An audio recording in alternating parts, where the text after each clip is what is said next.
Good morning, good afternoon, good evening, folks. Michael Zuber, one rental at a time, back with his good friend Millennial Mike. How you doing, sir?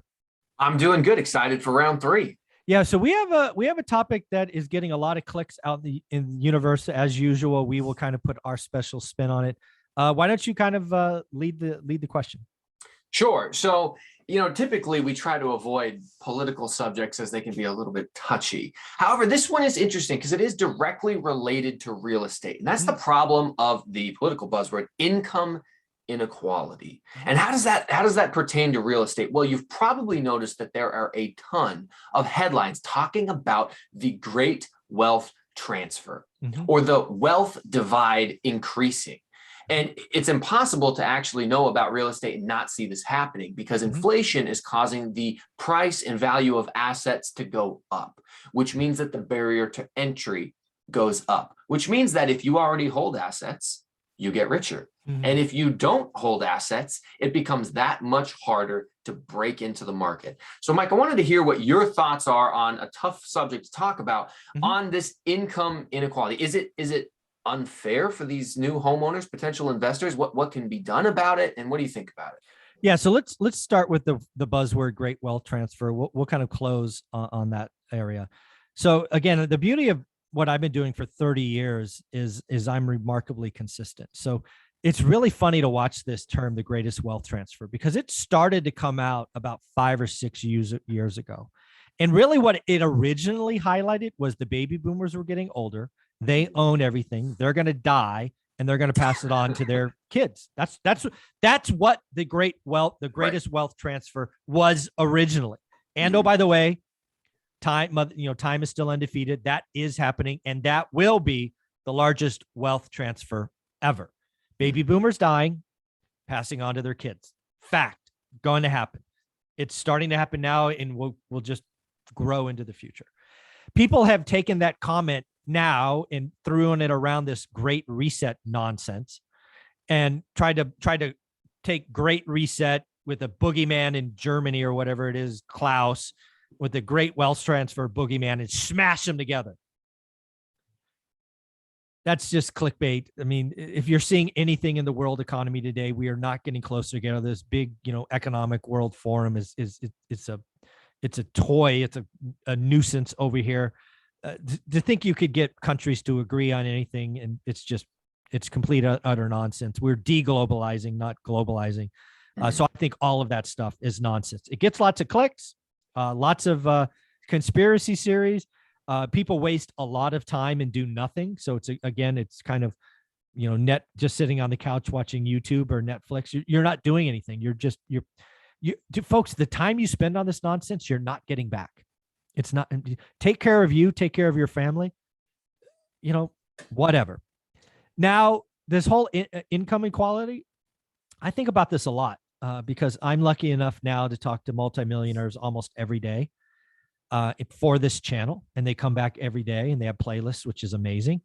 And we talk about stuff like this. And really what it boils down to is it's not an income problem, it's an asset problem. And really what we have is an asset problem, right? The people have assets start collecting more assets, right? Because they can leverage assets to buy other assets. And I call it recycling capital, right? The fact that I have a nice portfolio and zero of my money in any of them is awesome. It's like amazing, right? Infinite return. Well, that was done over 20 years in careful planning and recycling capital and, all of that stuff. But that's really cool. And I could lever this to double or triple. I have no interest in that, but we could.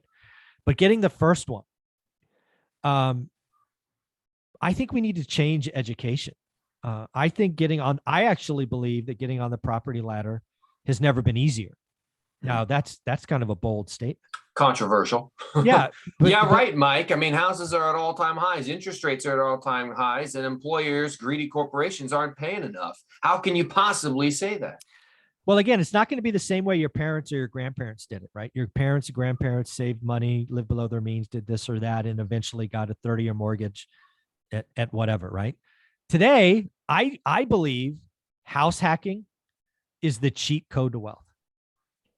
I believe most people, certainly younger, their greatest expense is housing costs. I would guess 99% of you, the greatest expense is housing costs. Mhm. So instead of looking at living below your means and stop buying Starbucks and canceling Netflix and doing those things, what if you got uncomfortable for 2 or 3 years? Mhm. What if you did what Spencer Cornelia did in Vegas, found a way to get a 3.5% down loan on a 5-bedroom Las Vegas home? What if you did what Todd Baldwin did, right? Todd Baldwin out of Washington. He house hacked with roommates. I'm not, you know, that is, if you want the cheat code to wealth, you want to start owning assets, it might be uncomfortable. But trust me, staying in a rental longer is not great. So I think house hacking is the cheat code to wealth. If you can, then all you have to do is save 3.5%. For me, if you're young, I had 2 jobs. I had 2 jobs for 3 years until I paid off my student loans. I worked 7 days a week, except for Thanksgiving and Christmas, only because both jobs were shut down for 3 years, almost a little bit over 3 years. Do it. Get a side hustle. Do something. But for me, the answer is cheat code to wealth, house hack with roommates, and I think that's amazing. I think that should be celebrated. I think it should be taught in school. I just think there's so many ways. You could do a 203K loan, right? In my book, my second book, 15 Conversations with Millionaires, one of the guys is Meet Kevin. Now, Meet Kevin's gone on 1.8 million subs and all of that stuff, but he started with a 203K loan on a fixer-upper in Southern California where he got a loan to do the repairs. Folks, get out of your way. Stop bitching and do the freaking work. So that's what I think. If I could jump on that, you're talking about Spencer Cornelia and Todd Baldwin. One of the things that I see a lot of people who would respond to this, they would say, well, they had an unfair advantage. They were better off than me. They got parents who help them. I want to tell my story. I don't know if I've even ever told you this. So I'm the oldest of 6 kids. I grew up as poor as humanly possible in America. Section 8 housing, free lunches, dirt poor. My mom had a job that I can't even say on YouTube because it would get demonetized, but 6 kids from 3 different dads. So use your imagination. Extremely poor. We were evicted all the time. We had to move all the time, but I grew up hating being poor. I never got to go to soccer camp. You know what I did? I juggled a ball in my backyard until I got good because I couldn't afford to do anything else.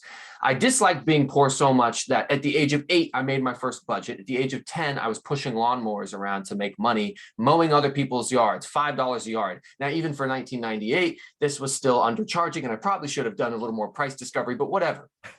At the end of the day, as I got older, I did not want to be poor. I, like you, worked 3 jobs at one point for years on end. I've done 60, 70, 80-hour weeks to save the money to be able to get my down payment. And as you said, on a house hack. I didn't buy that nice house. I still own a 1992 Geo Metro. I get 0 ladies.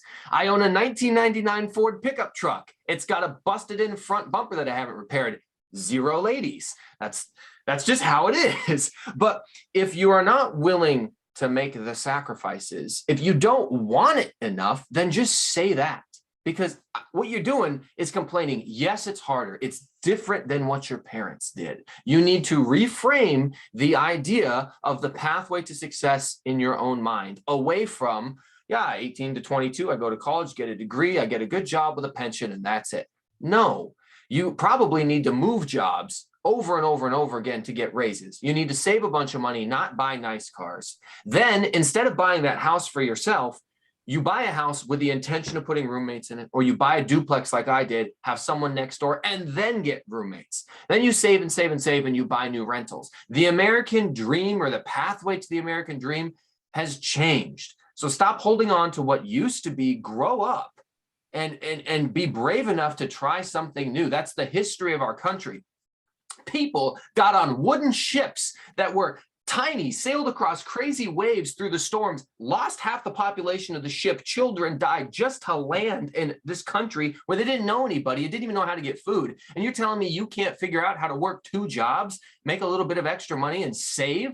It's embarrassing. You're an American. Figure it out. I'm done.